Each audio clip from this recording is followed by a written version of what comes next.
Hey everyone, welcome to Stronger Weekly. I'm your host, Jesse Karajet. It is the week of September 8th. This week's health and fitness headlines include RFK Jr.'s fiery Senate debate around health, transparency, and vaccines, as well as a powerful new study linking childhood fitness habits to long-term health outcomes. Plus, because it's nearly fall, I'm going to go into my own personal fitness, nutrition, and lifestyle plan to pack on lean muscle mass this fall. You don't want to miss it. Let's go.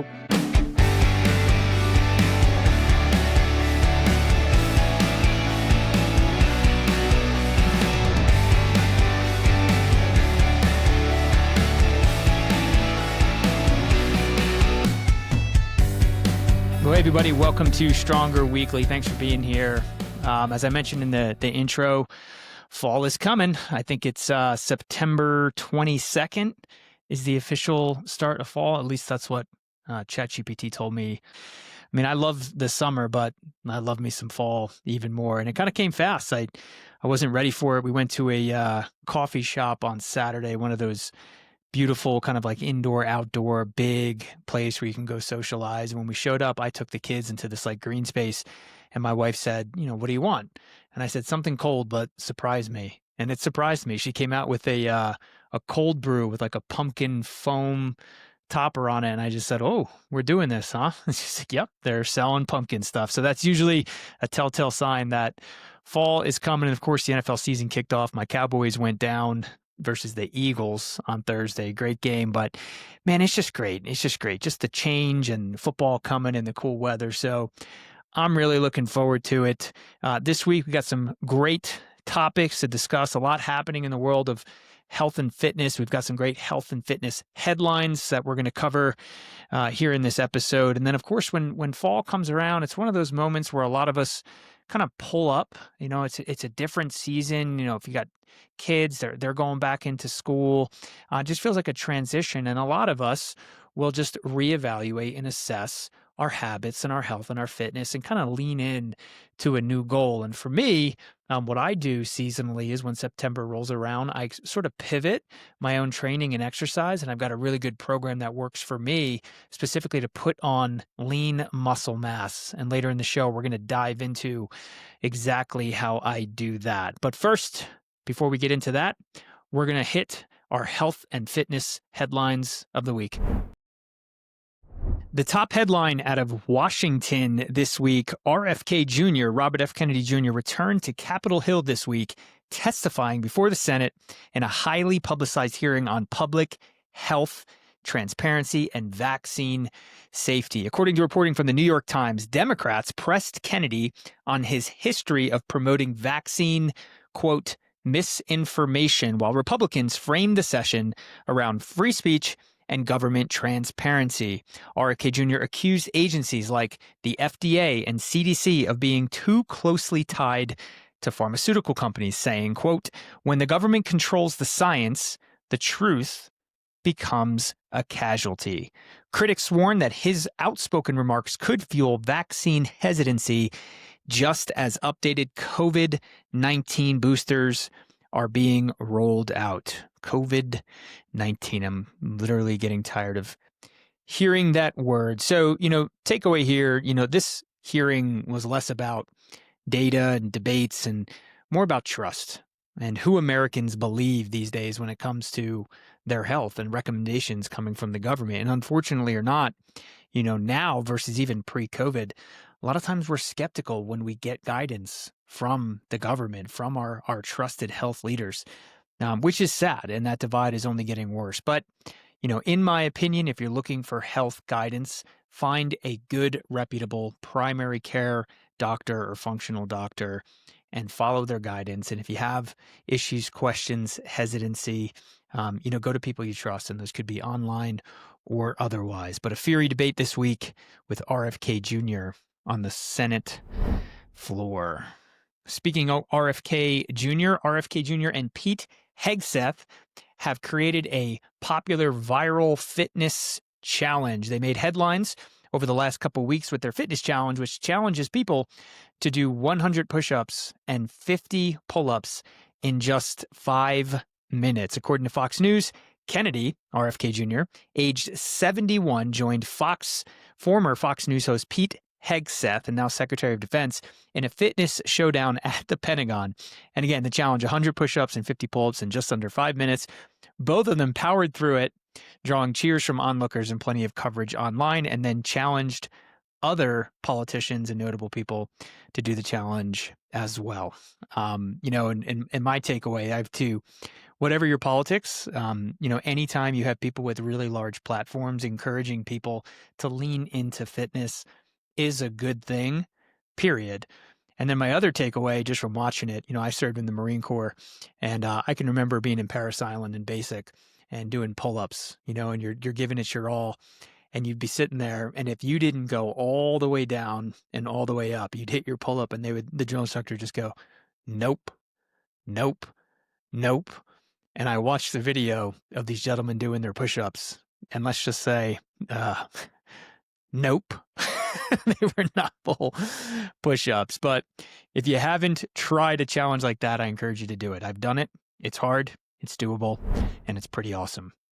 Another major health and fitness headline from this week, Cleveland Clinic just published a men's health study. It was a new national survey showing that men overwhelmingly recognize the benefits of exercise, but 1 in 3 still skip it. So the Mention It survey, now in its 10th year, polled over 1,000 U.S. men.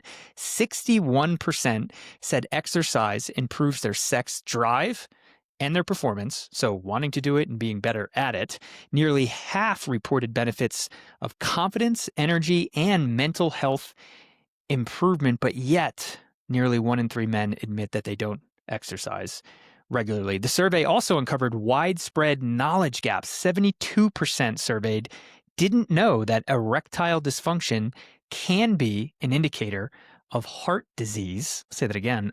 ED can be an indicator of heart disease. 74% didn't know it can be a sign of diabetes, and 59% were unaware that it can stem from depression. Meanwhile, 86% reported experiencing stress or anxiety on a weekly basis, so that's self-reported, and more than half said they compare themselves to other on social media in terms of how they look in their physical body. So, takeaway there, the Cleveland Clinic's findings show there's obviously a disconnect. Men know that exercise can help them, not just physically, but mentally as well, but still don't exercise regularly. And then for me, if you're comparing yourself to these people on social media who a lot of times it's their full-time job just to be fit, they're taking a bunch of ridiculous supplements, and ultimately they're probably selling you something, you probably shouldn't be comparing yourself to them, and it's certainly not good for your confidence. So try to stay off social media and stay away from what I call the yellow book of 2025, or should I say the yellow pages. So here's a great health and fitness headline from this week, linking childhood fitness habits to long-term health outcomes. So this is a decades-long study showing that kids' fitness habits from early life are a strong predictor of long-term health. So researchers from the University of Georgia and the University of, Jyväskylä in Finland, apologize to the Finnish if you're listening, tracked thousands of children and adolescents, and they found that roughly 25% of teens fall into an unhealthy fitness profile. So that's poor cardiovascular fitness and endurance, low strength, higher body mass or BMI, and girls were disproportionately represented in this group. But what stood out was that kids who started younger with higher fitness habits or more frequent, stronger fitness habits often maintained it well into adulthood. And conversely, those kids with poor fitness habits rarely improved as they grew older without intervention. And the consequences were significant. And pay attention here. So early inactivity in kids is linked to a higher adult risk of all of the highest killers of Americans, the most preventable diseases, and those are obesity, diabetes, and cardiovascular disease. So obvious takeaway here, if you're a parent, teacher, coach, whatever, if you have access and have ability to influence children and their habits, the message is clear that movement in childhood and modeling fitness is going to help them live longer, healthier lives. And as a parent myself, sometimes it's not enough to just sign your kiddo up for sports, right? You think like, oh, I got my 5.5-year-old in soccer. Great. Well, at that age, most times it's one practice and one game. You might be 2 or 3 hours per week of overall movement. As parents, you got to model it. You got to encourage it. You got to talk about it. You got to connect the dots between exercise and being a happier, healthier person long term. So great study there. And our last health and fitness headline of the week, this one, a link between cardiovascular fitness and dementia. So new research in a 44-year study led by Dr. Helena Horder at the University of Gothenburg in Sweden, 191 middle-aged women underwent a maximal cycling test in 1968, way back in 1968. And by 2009, those with the highest cardiovascular fitness in 1968 had an 88% lower risk of dementia than women with average fitness at the beginning of the study. And they developed symptoms nearly a decade later on average. So in other words, even those women who were more fit, those 191, if they were going to develop dementia or some other cognitive decline, it would happen 10 years later. So a second study published this year by researchers at University College London, based on nearly 500,000 participants, found similar results. So regular cycling lowered dementia risk by 20% overall, 22% for Alzheimer's specifically, and 40% for early onset dementia. So takeaway, what does that mean for you? I mean, the evidence is pretty clear here that cardio, some form of cardio, does not have to be cycling, protects your mind as much as it does your body. So if cycling isn't your thing, you can try jogging, brisk walk, rowing, swimming, whatever your thing is. But the key is to do it consistently, and it's never too late to start. So while you may be thinking, I need to start running or cycling more because I want to look better and feel better now, you should be thinking, how does what I do now impact the quality of my life and my health span way down the road? So great study there, and we all should be looking to put more cardiovascular fitness into our weekly routines to be stronger weekly. So that's it for this week's health and fitness headlines. Look, 1 in 10 Americans today struggle with alcohol use disorder, and I was one of them.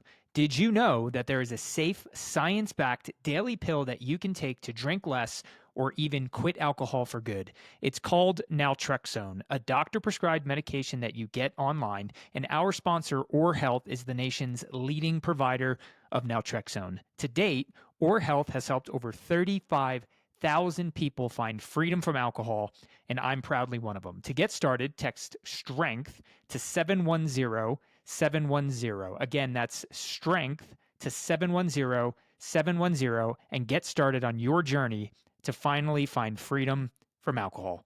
All right, folks, welcome back to the show. Now we're going to do a deep dive on what I mentioned earlier, which is my own personal fitness, nutrition, supplementation, and lifestyle plan for my goals. Now, my goals, typically what I do as far as the seasons within each year, I'll spend about 6 months where I'm focusing on maintaining strength, maybe getting some incremental, growth, some muscle growth and cardiovascular improvements, but I'm mostly focused on being lean, so strong and lean.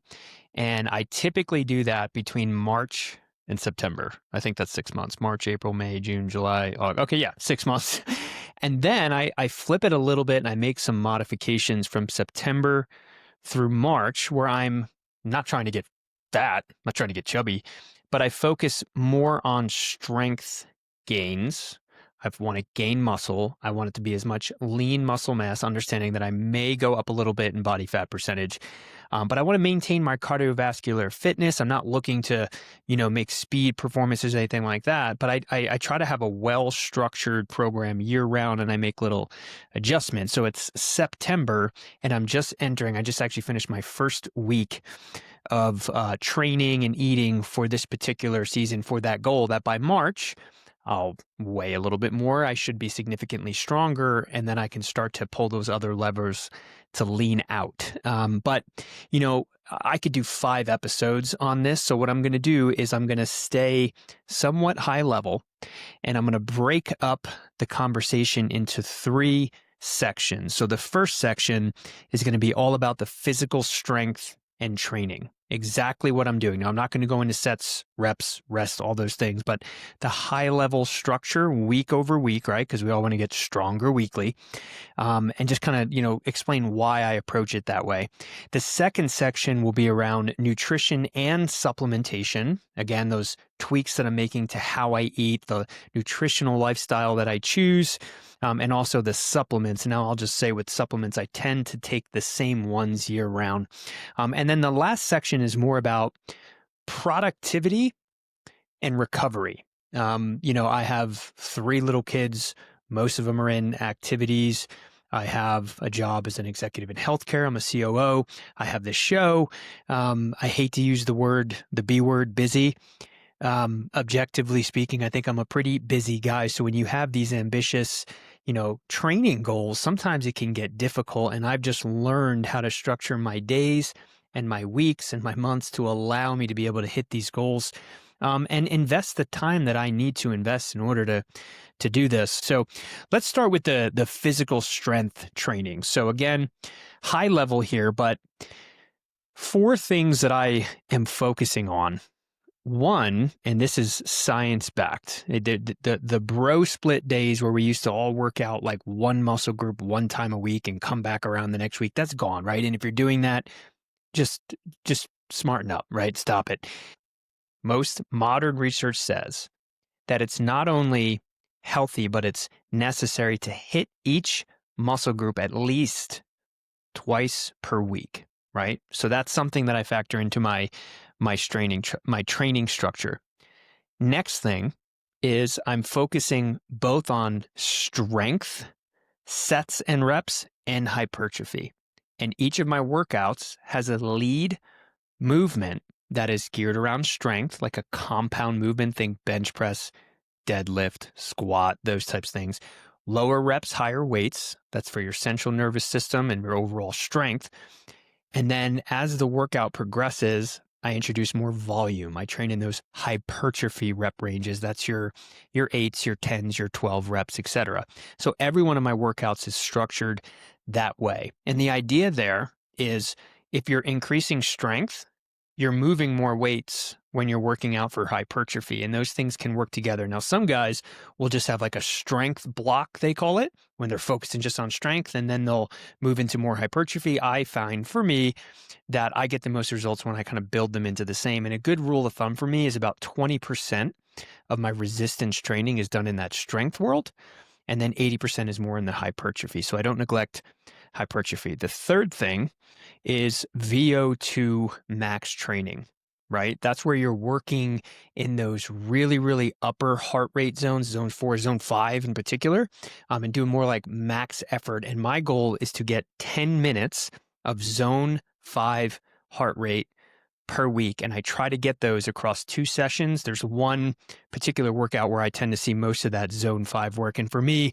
that's right around 180 beats per minute when I get my heart to that level. And then lastly, zone 2 training, right? Zone 2 training, we talked about it earlier in this show about the long-term health benefits, things like inflammation, cardiovascular fitness, whatnot. Most recommendations from people that I trust is to get at least 90 minutes per week of zone 2 training. And that's supposed to be intentional, like steady state cardio.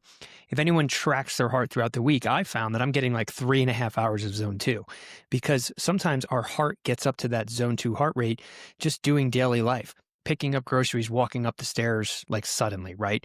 Chasing your kids around. For me, if I'm just watching my toddler, my 2.5-year-old boy climb around on some play set and it's too high, my heart rate starts to get up because I get stressed, right?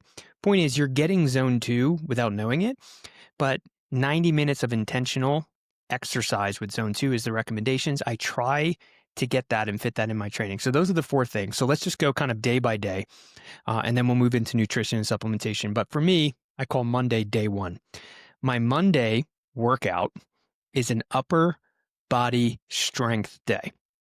So that's things like a barbell bench press, a weighted pull-up, an overhead dumbbell press, a tricep move, a bicep move. I'm doing all my upper body in one day, focusing more on those low rep strength movements. And then after that workout, I do a 30-minute incline treadmill walk and I monitor my heart and I try to land it right in zone 2. So upper body strength with zone 2 at the end on a treadmill. And that's day 1. Day 2, Tuesday, is a lower body strength focus. So my lead move there is typically a safety bar squat. So I'll lead with a squat. I'll do movements like a Romanian deadlift, and you could do that with a dumbbell or a barbell. I'll do some form of a lunge type pattern. I like Bulgarian split squats personally, but you could do a loaded walking lunge. And then I'll mix in some other hypertrophy type movements for my hamstrings, glutes, and whatnot. And then after my actual resistance training for my lower body on Tuesdays, that's where I do my first high intensity interval training session. I love an assault bike. And when I say I love it, I freaking hate it, but I love it because it's hard, it's fast, it gets my heart rate up really fast. But point there is I wrap up that workout with a high intensity interval training.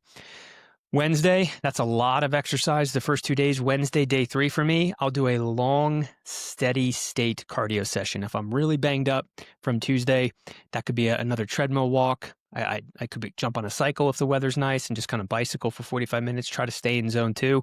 If I'm feeling good, I might do a longer run. Not normally the case because I usually work pretty hard on Tuesdays, but it's 45 minutes for me of zone 2. That's where I get a bulk of my weekly zone 2.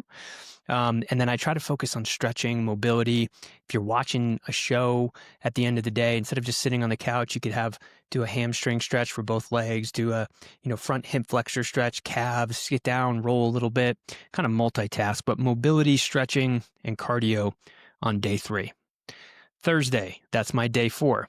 The next thing I do is I move into what I call an upper body pull day, right? So I hit my pulling patterns on Monday. I come back and I really focus on volume. So think things like neutral grip, lat pull downs, seated rows. You could do all sorts of different things for pulls, but I focus on those 10 to 12 and sometimes even 14 rep sets. And it's really focused on those pulling patterns. And then I also do some core work that day. And that brings me to Friday, which is day 5 in this weekly cycle for me. Just like how I did an upper body pull hypertrophy on Thursday, on Friday, it's an upper body push. So that's things like incline dumbbell bench press. I could do flies. I can come back to shoulders and do a shoulder press, maybe even a front raise. All of those pushing upper body muscles, right? Your chest, your delts, your triceps, and whatnot. So I work in some arms there. When I feel like I have the volume I need, Friday is when I get my VO2 max training. I do a fartlek run after my strength training on Fridays.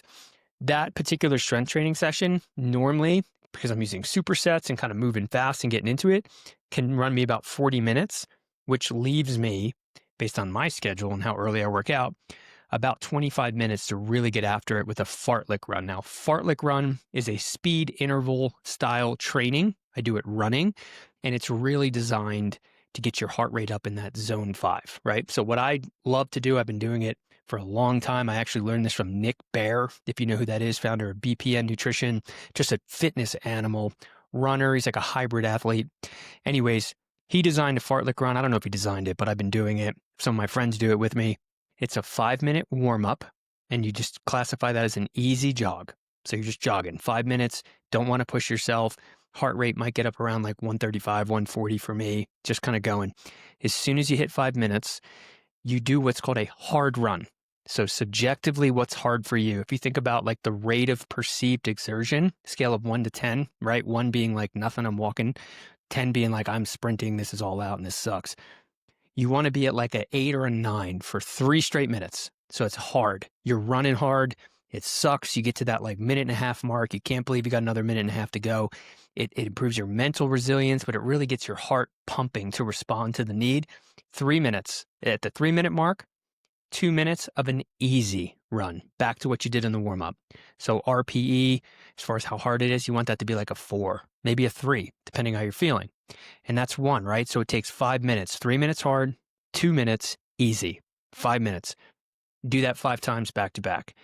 Now that's a little advanced and grueling, but with a fartlek run, with that type of interval training, you might start with, 2 minutes hard, 2 minutes easy, do that 3 times, work up to it. Where I'm at, 3 minutes hard, 2 minutes easy, 5 times. It takes 25 minutes. So you got a 5-minute warm-up jog, 25 minutes of work, and then if you got the time, if you're up for it, you can do a 5-minute cool down jog or a walk. So all in there, 35 minutes if you do the warm-up, right? But I got to tell you, when I do that style run and I track my heart, zone 5, I mean, by that second interval, right? That second 5-minute interval, I'm up there. And that's how I get my zone 5. And by the way, VO2 max, look it up, is linked to longevity like no other metric or KPI around fitness that I've seen. Peter Attia talks about this. Dr. Andrew Huberman talks about this. So that's where I get the bulk of my zone 5. So that's Friday. Again, that's day 5. Day 6, I come back to my lower body. That Saturday is more of a hip hinge type focus. It's hamstrings, glutes. So my lead movement there, typically a deadlift. I like the trap bar deadlift because I feel like it's safer. Anatomically speaking, it's just smoother for me. I have less lower back issues. So I strongly recommend a trap bar versus a conventional bar. But I typically will leave with some deadlift variation. I love to work in glute ham raises, maybe even like a hip thruster from the floor, but something specific for my glutes.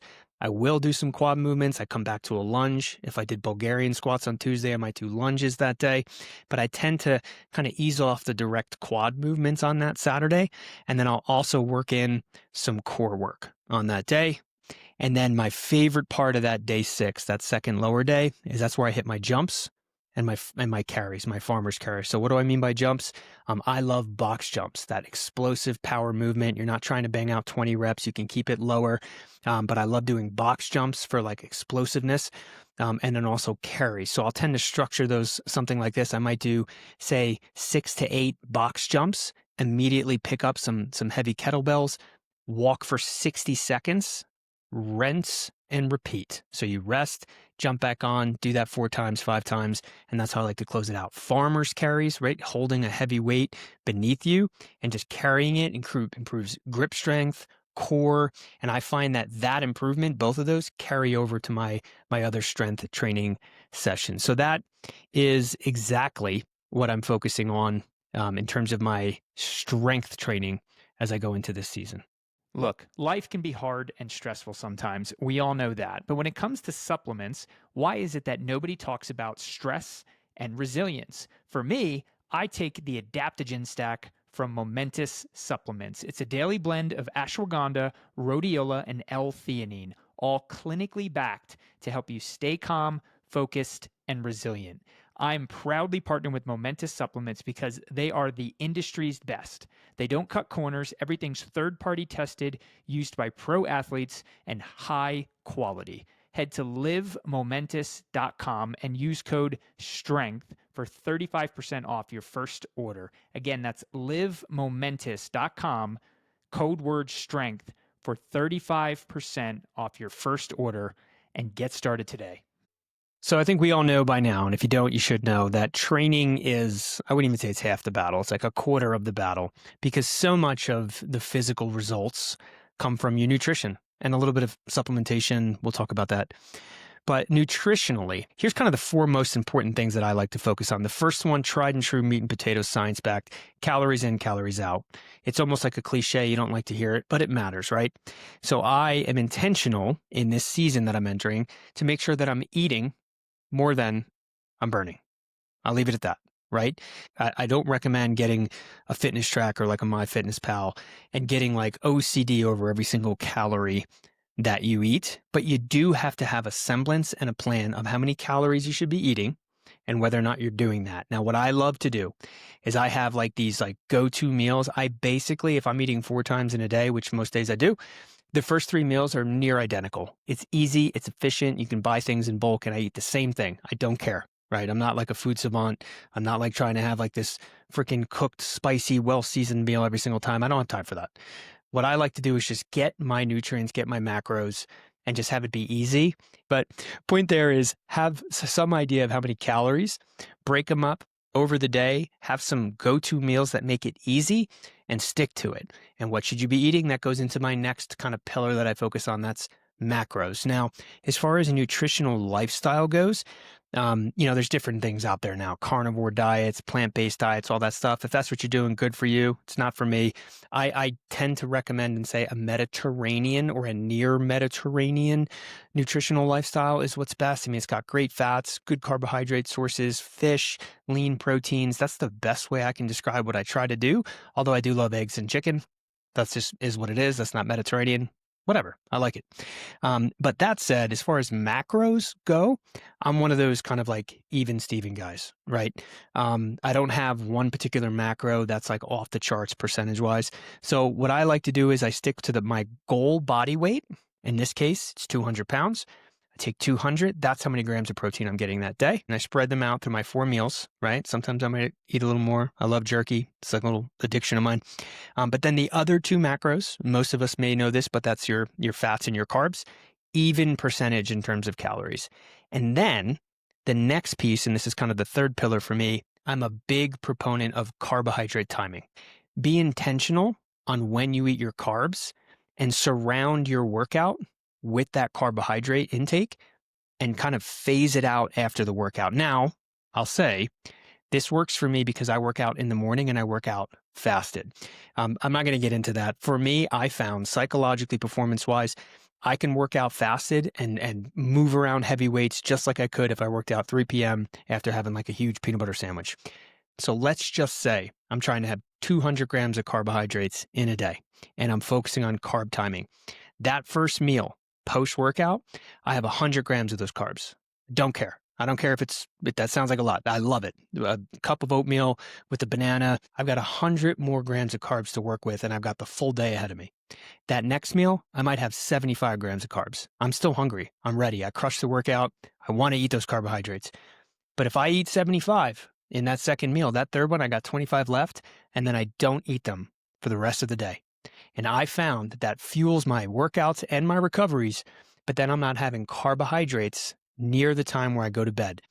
And then the last real pillar for me is time-restricted eating. You may have heard this acronym. It's TRE. Some people call it fasting, whatever you want to call it. But what it is, simply put, it's being intentional to have a fed window, the times that you're eating every day, and a fasted window, the times that you're not, right? That's time-restricted eating in a nutshell. An entry point into that is like a 12 and 12. So let's just say you decide that you're not going to have any calories until 8 a.m. and you're going to have your last calorie at 8 p.m. That was your fed window, 12 hours, right? And then you're not going to eat from 8 o'clock till the time you go to bed, till the time you wake up, until 8 a.m. the next day. That's a great starting point for time-restricted eating. As you go, I would recommend kind of trying to shrink that window. Now, I've done it all. I've done 6-hour fed windows. I've done 8, I've done 10, I've done 12, and I've just ignored it. I found for me, especially because I'm working out early in the morning hard, a 10-hour window works for me. So what do? I'm up, I'm training, I'm done. I don't eat until 8 a.m. That's when I have that breakfast for me, carb timing, lots of carbs, lots of protein, crush it. And then I have my last meal, my last calorie, should I say, 6 p.m. That's when I typically have dinner. Look, sometimes we eat at 5:30. Yes. Sometimes 6:30 or 7. Yes. Don't sweat it, but just be intentional about time-restricted eating. You can look up the benefits to it, inflammation, fat loss, all the things, even energy, psychological benefits. But that's the kind of long and short of my nutritional habits. And let's talk and hit real quickly on supplements. Everyone loves to talk about this. There's lots of exciting supplements out there. I am a bare bones guy, and I don't want to say I don't take supplements. I love them. I take them, but I don't go overboard. For me, what do I take? Tried and true. Creatine monohydrate, unflavored. I put it in my pre-workout in the morning. Pre-workout is the other thing I take. More on that in a second. Creatine, 10 grams for me. Most labels will say 5 grams. Double click on that. Make sure you're taking an amount that's appropriate for your body weight and your exercise output and your habits. 10 milligrams for me. I take it once daily. I do it pre-workout. Physical benefits, strength. It's a nootropic, so it does help. It has some cognitive benefits as well. So I do take creatine. I take a pre-workout, ideally unflavored, not a lot of like artificial sweeteners and stuff like that. I look for ones that are near 0 calories because, again, I'm fasting in the morning and training fasted. I don't want to break fasts So I put my pre-workout with my creatine and I get after it. If I run out of pre-workout or sometimes I don't feel like taking it, I'll just have a double espresso. Make sure you hydrate around that because it does tend to, make you a little bit more dehydrated. But those are my two primary kind of like more pure physical performance supplements. And then I also take some other things just to kind of aid with what my goals are. So one of my goals is managing stress. I mentioned earlier, pretty busy guy. I've got some kids who can get you stressed out pretty quick. Sometimes stressful job, all of life, right? So I love mental health supplements. And the ones that I take rhodiola rosea in the morning. And then at night, typically after my last meal, I'll take a couple different things. But the ones that I love, I take ashwagandha, I take L-theanine, and then closer to bed, I take magnesium and zinc, right? So those are the kind of more, not all mental health, but those are some of the supplements that I'll take. And then the only other things I do take fish oil as a supplement. And then the last thing that I take, and this is maybe more particular for the men listening to the show, I take Tonkat LE. So again, creatine, pre-workout, rhodiola rosea, ashwagandha, L-theanine, magnesium, zinc, fish oil, Tonkat LE. So that's nutrition and supplementation. And then this last section has to do with productivity. But how do I get all this done? How do I make sure that I'm training essentially 6 times a week? I'm eating well around the clock. I'm focusing on these things. You got to be intentional on how you structure your life, right? And I'll start with a quote. I mean, I don't know how long ago I read this book, but Stephen Covey's 7 Habits of Highly Effective People, absolutely life-changing book for me. But he's got this one quote, and it's so simple, but it hits everything. It's put first things first. You got to put first things first. And what are the first things, right? Your family, your health, your fitness, your work, your faith, right? If you don't make those things the priority, they won't be, and other things will be, right? So you got to put first things first. Now, what does that look like for me? First concept, time blocks. I'm such a calendar fiend, right? And I'm not addicted to calendars, but they are so important. And a time block is having a personal calendar and blocking out time for everything. And not just the things that you're doing, like appointments with people and work and stuff like that, but things that you want to do, your goals, right? So if I were to pick up my phone right now and show it to you, on Monday, that day 1 training session, I have a block in my calendar that says Jesse training, right? It's an appointment with myself that I can't miss, and I have to do it, right? And then the rest of my day is structured that way. I'll literally say Jesse training time, and the next block is Jesse family time. I'm done with training. I got to be done by this time. I got to be present. I got to have my feet on the floor in my kitchen with my kids, getting them off the bus, spending time with my wife. What's my next block? Work, right? What's another block in there? Like break, walk around the block. What's another block in there? Family time again. Another one, podcast time. Another one, sleep, right? And I'm not saying that every minute has a block, but I found that putting calendar blocks in my day, and look, you can do this for work too. You could put focus blocks so that you're uninterrupted and you're working on deep work or projects if you have that freedom. But time blocks and putting first things first in there, I find is so important for me. So look into time blocks, get more organized. It's only going to help you.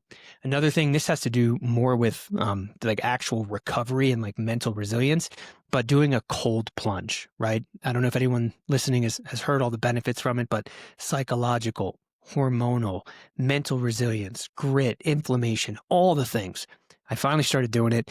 So part of my routine on those strength training days, I don't do it 6 times a week, but 4 times a week. And for me, it's Monday, Tuesday, Thursday, and Friday. I'm up out of bed early, 5 o'clock. Get up, right? Assuming you went to bed early enough. Whole nother conversation. I'm up. I'm down in that ice bath within 10 minutes of waking up. And for me, I'm around 48 degrees for 2.5 minutes. I've heard different kind of theories and ideas. You might want to do it colder for longer. You don't have to do it as cold. You can do it shorter. I found for me, I love it. I'm in that thing, wake up, kind of brings my focus right in. I'm amped up, I'm motivated, and then I'm right to my pre-workout and creatine and I'm in the gym, right? But I found that doing an ice bath in the morning has been amazing for me, and it's hard to measure some of the internal benefits, but I believe that they're true. And in time, I believe that I'll see those benefits. But I found that that's really important. Another thing, I'm working on this, but I think finding time throughout the day to do 2 things for both your mental health and physical health. But one is walking, right? We all think that we need to kind of isolate our exercise and all that into like that one training session. But I found that going for walks, maybe 1 or 2 every day, it could be a half mile, a mile, whatever you got, has been so beneficial for me, not just on the physical side, getting more steps and the calories burned, but mentally, right? If you're like me, sometimes I have 9 meetings in a day, back to back to back to back. Like you're sitting inside, indoors, outside of the sunlight, outside of vitamin D, you're not moving. What if you took one of those calls walking around the block or walking somewhere or going downstairs, walk around your house? I don't care. But just doing walks on a regular basis has been so healthy for me, especially if it's multitasking, like I'm working and I'm doing it at the same time. I think that's incredibly helpful. The other one is finding little pockets for mindfulness or meditation or whatever you want to call it. You can find those spaces anywhere, but not going from one thing to another, to another, to another, just kind of pulling up, even if it's for 5 minutes, right? You got to go somewhere. You got to walk to the water cooler at work or downstairs to your fridge. You got to refill your friggin' Stanley or whatever you have. Just take a couple deep breaths. You could do box breathing, right? 4 seconds in, hold for 4, 4 seconds out, hold for 4. Do that a couple times. Create space and separation in your transition moments throughout the day, right? That could be you got done with work at whatever time it is for you. Let's say it's 5 o'clock and you got to go right into parent mode or right into something else. You got to get ready. Just stop for 5 minutes and take a couple breaths and focus on nothing and just clear your head. What you're doing is you're reducing stress. I mean, you're literally psychologically, you're changing your neurochemistry in those moments through deep breathing, right?